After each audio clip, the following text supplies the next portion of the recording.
মুখোমুখি লড়াইয়ে হাতে অস্ত্র নিয়ে 1932 সাল খিদিরপুর ডকে ধরা পড়লেন একজন বিপ্লবী।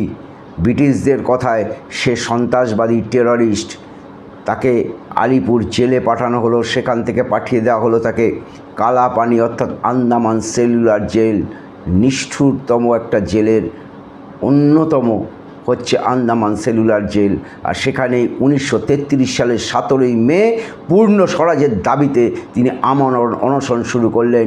ব্রিটিশরা বারবার চেয়েছে তার অনশন ভাঙবার জন্য, তাকে অত্যাচার করেছে, চাবুক পেটা করেছে, জোর করে খাওয়ানোর চেষ্টা করেছে, কিন্তু কিছুতেই তাকে খাওয়াতে পারেনি। অবশেষে কয়েকজন ব্রিটিশ সৈন্য তাকে হাতে পায়ে ধরে রেখে দিয়ে তাকে নাকের মধ্যে নল ঢুকিয়ে দুধ খাওয়ানোর চেষ্টা করেছে। তিনি ছটপট করেছেন, তাই দুধ খাদ্যনালীতে না গিয়ে শ্বাসনালীর গভীরে ঢুকে যায়। আর তারপর থেকে তিনি ছটপট করতে থাকেন।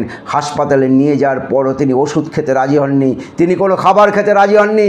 তিনি শুধু একটাই দাবি তার পূর্ণ স্বরাজের, এবং ব্রিটিশ সাম্রাজ্যবাদ যেভাবে বিপ্লবীদের উপর পৈশাচিক অত্যাচার করছে, সেই অত্যাচার ব্রিটিশ সাম্রাজ্যবাদকে বন্ধ করতে হবে। একদিন তিনি তাই মৃত্যুর কোলে ঢুলে পড়লেন। আর মৃত্যুর কোলে ঢুলে পড়বার পর তার দেহটা পর্যন্ত তার পরিবারের হাতে তুলে দেওয়া হয়নি, ব্রিটিশরা দেয়নি। এত নিষ্ঠুরতার সাথে বিপ্লবীদের সাথে তারা আচরণ করত।